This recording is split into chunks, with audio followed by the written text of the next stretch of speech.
Plan ने Iran को डराया।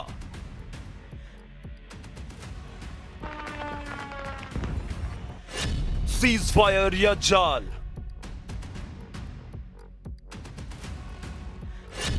ट्रंप का ट्रैप या समझौते की होप।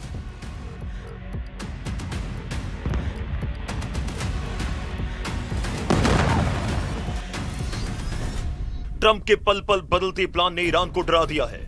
वो परेशान है क्योंकि ईरान को ऐसा लगता है कि अमेरिका के साथ होने वाली युद्ध विराम की बातचीत एक ट्रैप हो सकती है। ऐसा ट्रैप जिसके जरिए अमेरिका और इजराइल उसके बाकी बचे हुए नेताओं को एक ऐसे जाल में फंसा सकते हैं जहां उनकी हत्या की जा सके।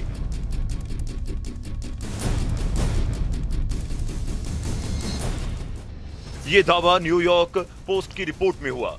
रिपोर्ट के मुताबिक ईरानी अधिकारियों को डर सता रहा है और उन्हें अमेरिका युद्ध विराम का प्रस्ताव एक जाल लग रहा है। रिपोर्ट के मुताबिक बातचीत ईरान के संसदीय अध्यक्ष मोहम्मद बाकिर गालिबाफ को बाहर लाने का एक तरीका हो सकती है।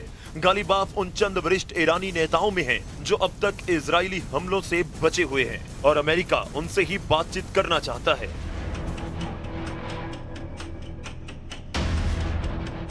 मतलब साफ है, ईरान के नेतृत्व का मानना है कि पिछले कुछ समय के दौरान बातचीत के दौरान ही उन पर हमले हुए, इसलिए वो अमेरिका के इस प्रस्ताव को भी मनोवैज्ञानिक युद्ध का हिस्सा मान रहे हैं और अमेरिका पर भरोसा करने से पहले 100 बार सोच रहे हैं। और इस बीच ट्रंप ने एक बार फिर नेटो देशों पर निशाना साधा। वो इसीलिए क्योंकि नेटो देशों ने अमेरिका की मदद नहीं की। तो ट्रंप ने कहा कि अमेरिका को नेटो देशों की अब जरूरत नहीं। ट्रंप ने कहा कि यूएस के बिना नेटो कागजी शेर है। ट्रंप ने कहा कि ये नेटो की परीक्षा थी और हम इसे याद रखेंगे। ट्रंप ने कहा कि हमें ब्रिटेन की जरूरत नहीं है। ब्रिटेन के युद्धपोत अमेरिका के सामने खिलौना है। ट्रंप ने कहा कि जर्मनी ने कहा कि ये हमारा युद्ध नहीं, हम इस बात को याद रखेंगे।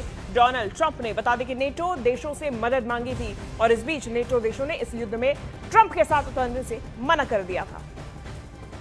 Because this was a test for NATO. This was a test. You can help us. You don't have to, but if you don't have, if you don't do that, we're going to remember. Just remember this in a number of months from now. Remember my statements. They have an expression, a great expression, never forget, never forget. और शांति वार्ता के मध्यस्थों की ओर से Iran का बड़ा दावा सामने आया। ईरान ने कहा कि हमने हमले रोकने का अनुरोध नहीं किया। ईरान की तरफ से कहा गया कि सुप्रीम लीडर से वार्ता पर ग्रीन सिग्नल नहीं मिला। ट्रंप ने 10 दिन तक हमले रोकने की बात कही थी और एक दूसरे पर ये 10 दिन के लिए जो हमले रोकने की बात है, ट्रंप ईरान पर और ईरान ट्रंप पर, ये एक दूसरे पर इसका दावा करते आ रहे हैं कि अनुरोध एक दूसरे की तरफ से किया गया था। और इसी के बीच में ईरान ने ये बड़ा दावा किया कि हमले रोकने का अनुरोध ईरान ने नहीं किया।